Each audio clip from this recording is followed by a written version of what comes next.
The collective had watched Earth for 3 standard cycles before they decided to make contact. Their observation stations sat hidden in the cold darkness beyond the outer planets, recording everything. They watched the news broadcasts. They intercepted military communications. They studied the endless stream of data that humanity pumped into space without any thought of who might be listening. What they saw did not impress them. The humans fought each other constantly. They poisoned their own air and water. They built weapons capable of destroying their entire civilization, and then pointed those weapons at each other across imaginary lines drawn on maps. Their politics were chaos. Their religions contradicted each other. They could not even agree on basic facts about their own world. Senior analyst compiled the final report for the collective council. He had spent 2 cycles studying humanity, and his conclusions were clear. These were primitives, dangerous in the way that any animal with claws could be dangerous, but ultimately manageable. The collective had absorbed 47 species into its fold over the past 10,000 years. Some had been more advanced than humanity. Some had been more violent. All of them now lived peacefully under guidance. Humanity would be the 48th. Ambassador was chosen to lead the diplomatic mission. He was old for his scales faded to a distinguished silver, his movements slow and deliberate. He had overseen the integration of 6 species during his long career. He knew how to handle primitives. You showed them the benefits of cooperation. You demonstrated the futility of resistance. You gave them a choice that was not really a choice at all. His fleet arrived in Earth's solar system with all the ceremony the collective could muster. 12 diplomatic cruisers, their hulls gleaming white, their weapons powered down as a gesture of goodwill. They announced themselves on every frequency humanity used, declaring peaceful intentions and requesting a meeting with Earth's leaders. The humans responded within hours. They seemed eager, almost desperate, took this as a good sign. The meeting was arranged on a space station orbiting Earth's moon. The humans had built it themselves, a crude thing of metal and glass that looked ready to fall apart at any moment. Tried not to show his contempt as he stepped aboard. His diplomatic training kept his face neutral, his body language open and welcoming. The human delegation was waiting for him in a large room with windows that looked out at the blue and white sphere of Earth. There were 7 of them. Politicians mostly, wearing formal clothing that seemed designed to hide their bodies rather than display status. A few scientists stood near the back, their eyes wide with curiosity. And there were 2 military officers who stood apart from the others, wearing simple uniforms covered in small metal symbols. Noticed the military officers immediately. They stood too still. Their eyes moved too much, tracking every member of his delegation, cataloging exits and cover positions. Their faces showed nothing at all. He had seen that look before, in the eyes of soldiers from species that had fought long wars. It was the look of people who had learned to hide their thoughts because showing them could get you killed. He dismissed the unease as cultural dissonance. Humans were primitives. Their soldiers could not possibly pose a threat to the collective. The lead human stepped forward. She was a small woman with hair and deep lines around her eyes. Her name was, and she held the title of Secretary General, which apparently made her the closest thing humanity had to a unified leader. She smiled as she extended her hand in the human greeting gesture. Found the smile unsettling. Too many teeth, too much intensity behind the eyes, but he took her hand and shook it as he had been trained to do. Ambassador said, "On behalf of Earth and all its people, welcome. We are honored by your visit." "The honor is ours," replied. His translator implant converted his words to the human language smoothly. The collective has long anticipated this moment. Humanity has achieved so much in such a short time. We believe you are ready to take your place among the stars. They sat at a long table, humans on one side, on the other. Aides activated holographic displays showing the extent of the collective's territory. Thousands of star systems, hundreds of inhabited worlds, Billions upon billions of citizens living in peace and prosperity under guidance. The collective offers humanity membership, began. Full access to our technology, medical advances that will extend your by centuries, clean energy sources that will end your dependence on fossil fuels, faster-than-light travel that will open the galaxy to your exploration. He paused to let the humans absorb this. Their faces showed the expected reactions: wonder, greed, hope. These were the hooks that caught primitive species, the promise of a better future. In exchange, continued, we require only integration. Human worlds will join the collective's administrative structure. Your individual nations will maintain local governance, but overall policy will be coordinated through our systems. Your military forces will be dissolved and replaced by collective peacekeeping units, and humanity will accept oversight during your developmental period. Developmental period, repeated. Her voice was neutral, giving nothing away. How long would that last? Typically 3 to 5 centuries, until your species demonstrates the social stability required for full autonomous membership. And during this time, the would make decisions for us. We would guide you, protect you from your own worst impulses, help you achieve the harmony that has eluded you throughout your history. Nodded slowly, she looked at the other humans. The politicians seemed uncertain, whispering among themselves. The scientists were furiously taking notes. The military officers had not moved at all.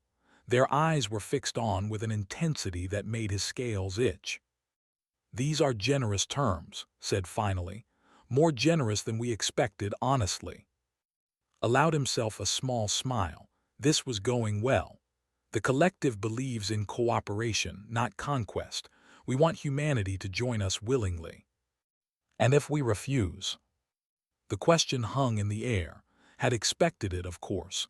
Primitives always asked. They needed to understand the alternative before they could accept the offer. Refusal would be unfortunate, he said carefully. Species that reject membership often find themselves isolated, cut off from galactic trade and communication, unable to access the resources needed for continued development. Eventually, most choose to reconsider. I see, was still smiling, but something had changed in her eyes. And if we continued to refuse, what then? That has never happened. Never. The benefits of membership are too obvious. The consequences of refusal too severe. Every species eventually sees reason. One of the military officers spoke for the first time. He was a large man with dark skin and hair cut very short. His voice was quiet, almost soft, but it carried across the room like a blade. You're saying that in 10,000 years, no species has ever told you no. Turned to face him. That is correct. Not one. Not one. The officer nodded slowly. He looked at, and something passed between them, a communication without words that could not read. Turned back to, her smile was still in place, but it looked different now, sharper, older. Ambassador, I appreciate the offer. I truly do. Your collective has accomplished remarkable things, but I think there's been a misunderstanding about what kind of species we are. Felt the first stirring of unease. I'm not sure I understand. You've been watching us for 3 cycles. You've seen our wars, our conflicts, our failures. You've concluded that we're primitives who need guidance, that we're dangerous but manageable, that we'll fall into line like all the others. Secretary General, I meant no offense. None taken, leaned forward slightly. But here's what you missed, Ambassador. Those wars you watched, those conflicts, they weren't weaknesses, they were practice. 10,000 years of practice in the art of killing each other. We've fought in jungles and deserts and frozen wastelands. We've fought with sticks and stones and nuclear weapons. We've committed atrocities that would make your scales fall off, and we've survived them all. The room had gone very quiet. Noticed that his aides had stopped moving. The human politicians looked uncomfortable, but the military officers were nodding slightly. We don't want war, continued. We've had enough war to last 1,000 lifetimes, but we also don't want masters. We've had those too throughout our history, kings and emperors and dictators. We've fought them all. We've killed them all. We've torn down every tyrant who tried to tell us how to live. She stood up slowly. The other human stood with her. So here is humanity's answer to your generous offer, Ambassador. We decline. We will trade with your collective. We will exchange knowledge and culture. We will be your neighbors and perhaps even your friends, but we will not be your subjects. Not now, not ever. Rose as well, his diplomatic training struggling against his rising anger. Secretary General, I urge you to reconsider. Isolation is not in humanity's best interests. Maybe not, but freedom is, extended her hand again. Thank you for coming, Ambassador. Safe travels home. Did not take her hand. He turned and walked out of the room, his delegation following behind him. His mind was already composing the report he would send to the Collective Council. Humanity had refused. That had never happened before. The Council would need to decide how to respond. As his shuttle carried him back to his ship, looked out at Earth hanging in the void. Such a small world. Such a primitive people. They had no idea what they had just done. The Collective would teach them. The blockade began 6 months after Ambassador's delegation returned home. 200 warships took position around Earth's solar system, forming a sphere of metal and energy that nothing could pass through. The commanders called it a containment action. They told the Council it would bring humanity to its knees within a year. Collective military doctrine was built on 10,000 years of experience. When a species refused integration, you did not attack them directly. Direct attacks created martyrs. They unified populations against a common enemy. They turned refusal into resistance. Instead, you isolated them. You cut them off from the resources they needed to survive. You let them watch as their economy collapsed, their colonies withered, their hope died. Eventually, they came to you begging for the terms they had once refused. It was clean. It was efficient. It had worked 47 times before. Fleet Commander was placed in charge of the blockade. He was young for such a command, but he came from one of the oldest families in the Collective. His scales were a deep blue that marked him as nobility. His confidence bordered on arrogance, but his superiors considered that a strength rather than a weakness. He established his command ship at the edge of the solar system and settled in to wait. The first few months were quiet. Human ships occasionally approached the blockade line, but they always turned back when challenged, interpreted this as fear. His analysts told him that Earth's economy was already suffering. The colonies on Mars and in the asteroid belt were running low on essential supplies. It was only a matter of time. What did not know was that the humans were learning. Every patrol his ships flew was tracked by sensors the humans had hidden in debris fields and on the surfaces of dead moons. Every communication his fleet sent was intercepted and decoded by human intelligence services. Every ship in his command was, its capabilities estimated, its weaknesses identified. The humans called the operation Quiet Watch. For 6 months, they gathered information. They studied collective shield technology and weapon systems. They reverse-engineered sensor drones that wandered too close to human-controlled space. They built new ships in hidden shipyards deep in the asteroid belt, ugly things made from mining vessels and cargo haulers, designed for one purpose only. Commander Sarah led the team that planned the counterattack. She was 43 years old, a veteran of 3 conflicts on Earth before she had transferred to the newly formed Space Defense Force. She had dark skin and close-cropped hair and eyes that had seen too much death to be surprised by anything anymore. Her team worked in a bunker carved into an asteroid. They had no windows, no contact with the outside world except for the data streams that poured in from their hidden sensors. They lived on recycled air and synthetic food, and the cold certainty that humanity's survival depended on what they created in that room. The plan they developed was not elegant. It was not clean. It was not the kind of plan that civilized species made. It was human. On the 207th day of the blockade, the attack began. It came from everywhere at once. Human ships erupted from hiding spots in asteroid fields where they had drifted dark and silent for months. They rose from craters on dead moons where they had been buried under rubble. They dropped out of faster-than-light jumps so close to collective vessels that their hulls nearly touched. Fleet Commander was asleep when the first alarm sounded. By the time he reached his command center, 17 of his ships were already gone. The human ships were nothing like collective vessels. They had no elegant curves, no gleaming hulls, no advanced systems that hummed with quiet power. They were boxes and cylinders welded together, bristling with weapons that looked crude and primitive. But they were fast, and they were everywhere. Screamed orders at his commanders: form defensive positions, concentrate fire, maintain formation.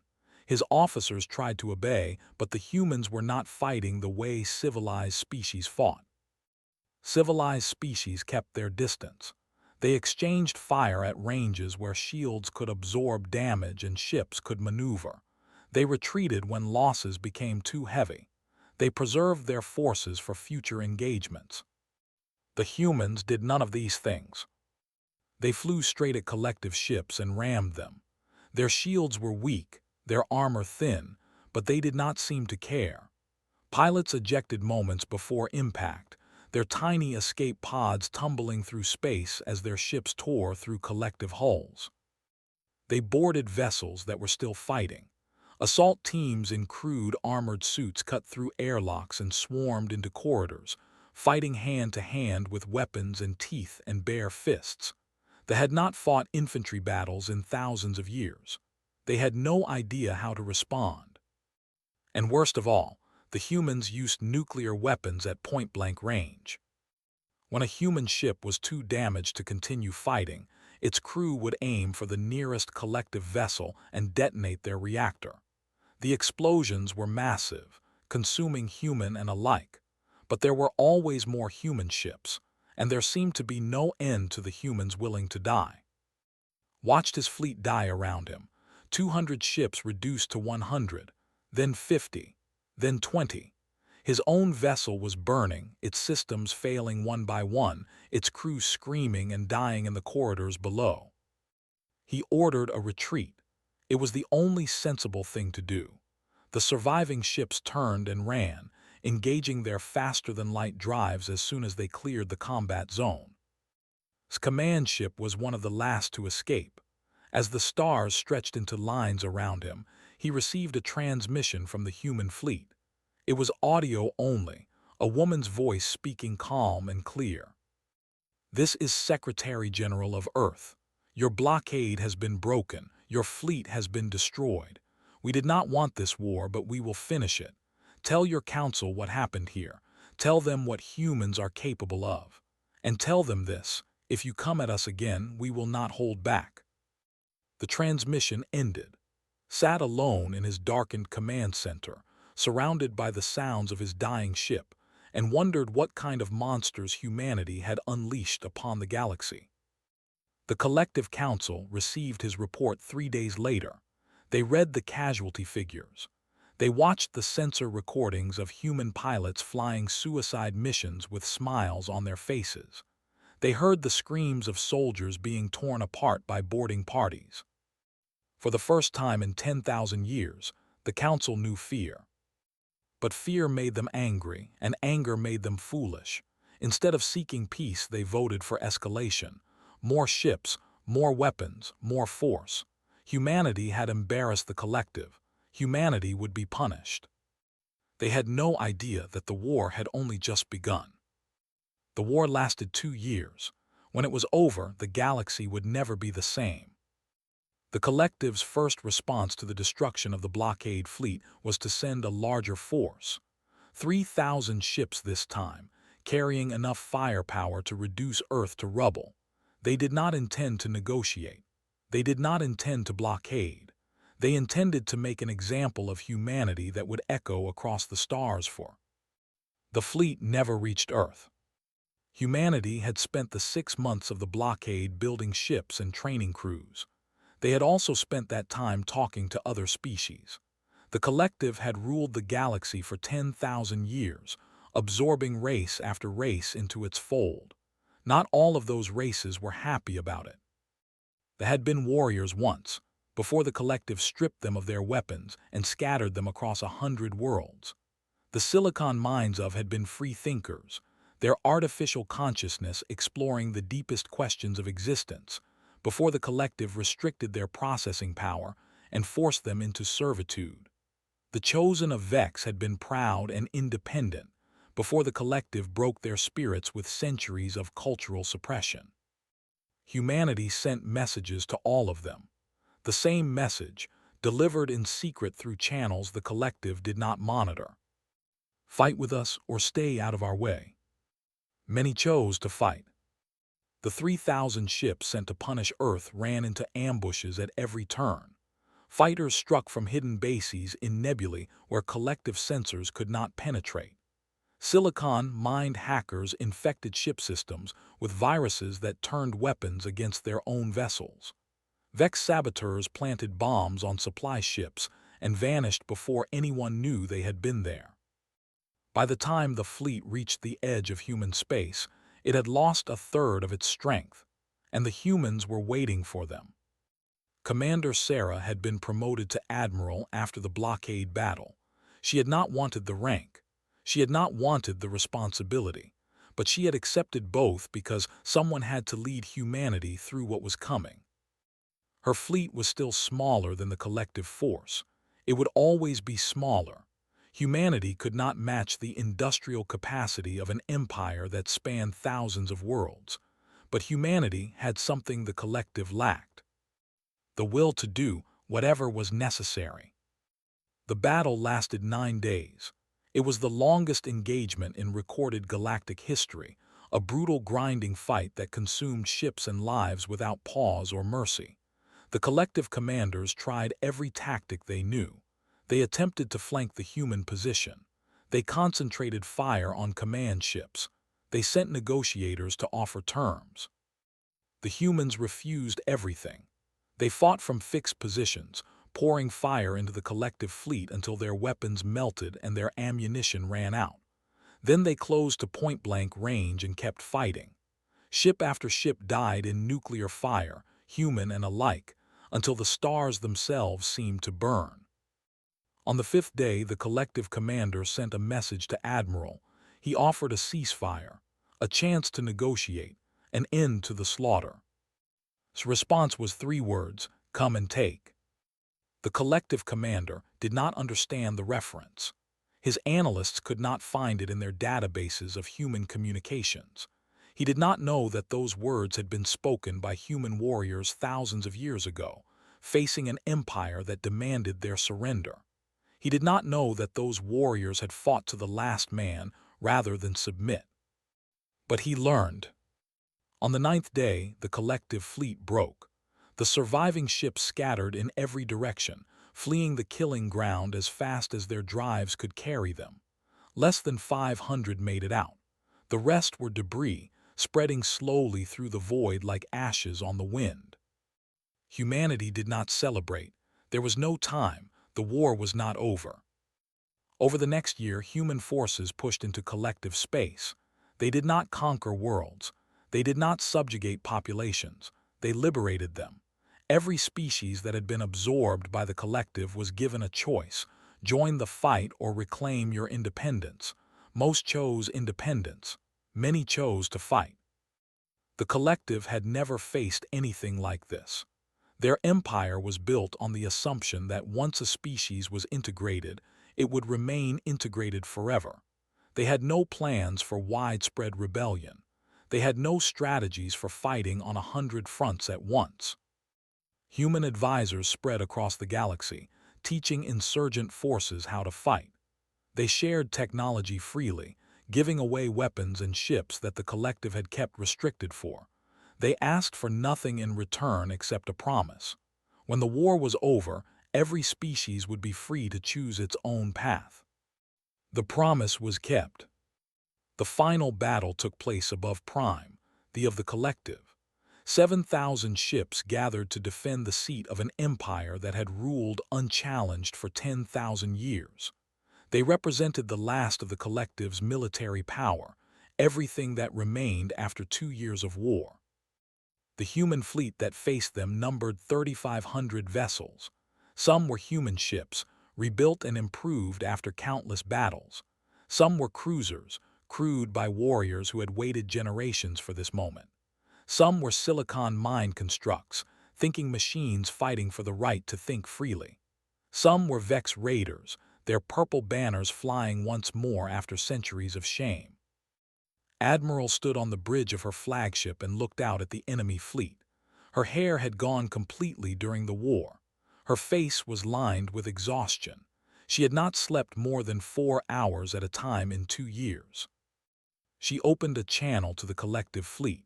Her voice was carried to every ship in both armadas, broadcast to every inhabited world in the system. This is Admiral Sarah of the United Earth Defense Force. To the commanders of the Collective, you have one chance to surrender. Lay down your weapons. Open your ports. Accept the terms we will offer, and this war ends today. The response came from the Collective's Supreme Commander, a named who had risen to power after the previous military leadership was executed for their failures. Humanity, he said, has caused enough destruction. You have proven your point. The Collective is prepared to negotiate, but we will not surrender. We will not submit to primitives who fight like animals. Meet us at the negotiating table or meet us in battle. The choice is yours. Looked at her officers. They looked back at her, their faces grim but determined. They all knew what she was going to say. You started this, she told. We're going to finish it. The battle began. It was not elegant. It was not clean. Ships died by the dozens, then by the hundreds. The Collective fought with the desperation of an empire that knew it was dying. The Allied fleet fought with the fury of peoples too long enslaved. Directed her forces with cold precision, spending lives like currency to buy strategic positions. She felt each death like a wound, but she did not let it show. A commander who wept for the fallen could not lead the living. By the 3rd day, the Collective fleet had been pushed back to the orbital stations above Prime. By the 5th day, those stations were burning.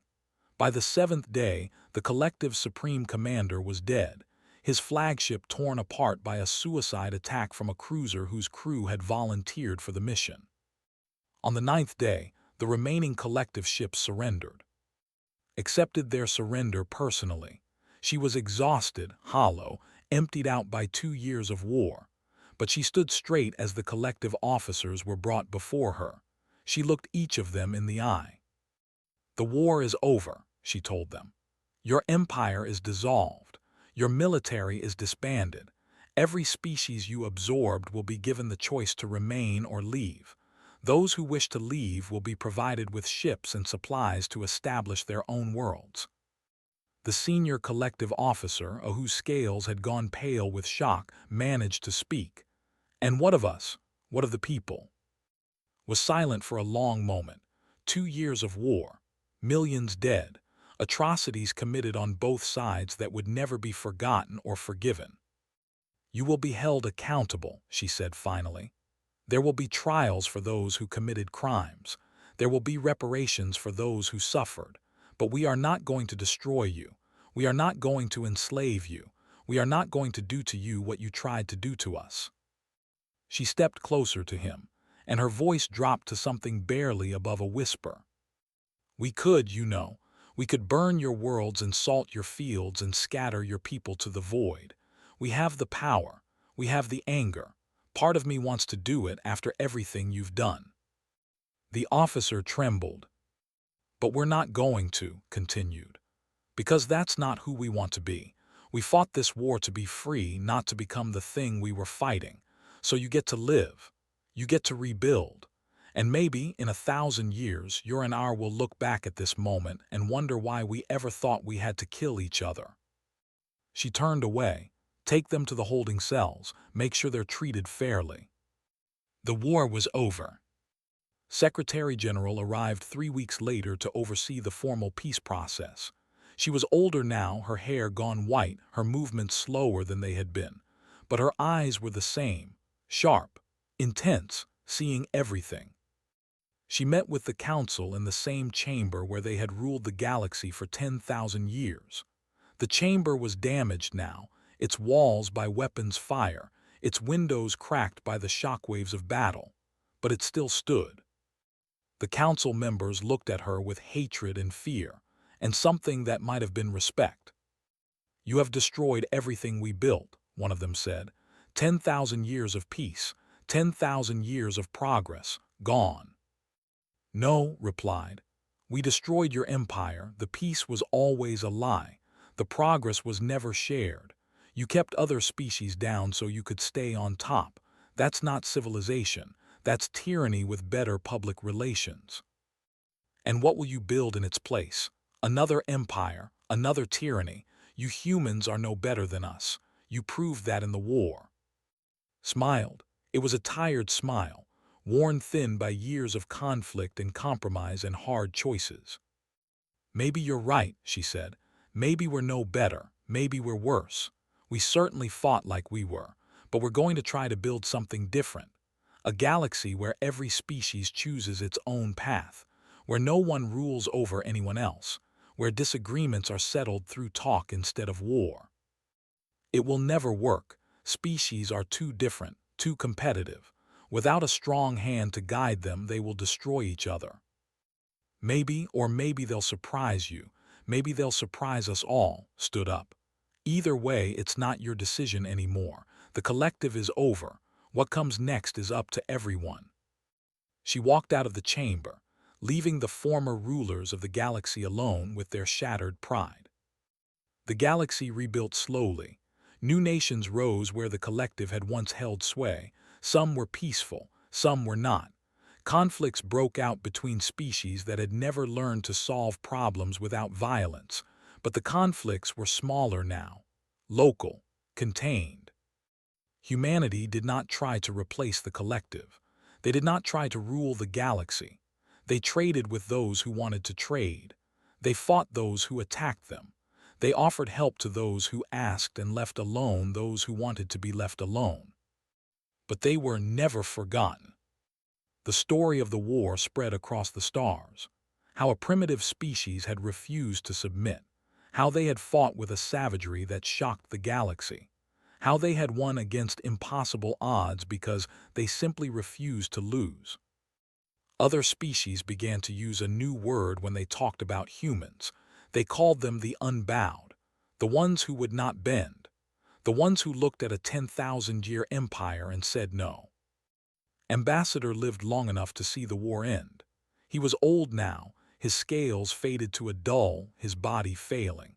But his mind was still sharp. He spent his final years writing a history of the conflict, trying to understand where the collective had gone wrong. In the end, he came back to that first meeting. Secretary General, sitting across the table from him, smiling her unsettling smile.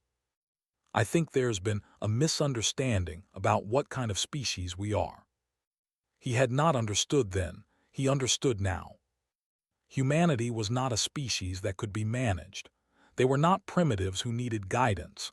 They were survivors, fighters, beings who had spent their entire existence struggling against each other, against nature, against the universe itself. They had called humans savages. The word was meant as an insult. But the savages had won. And when they came for the collective, they had not held back.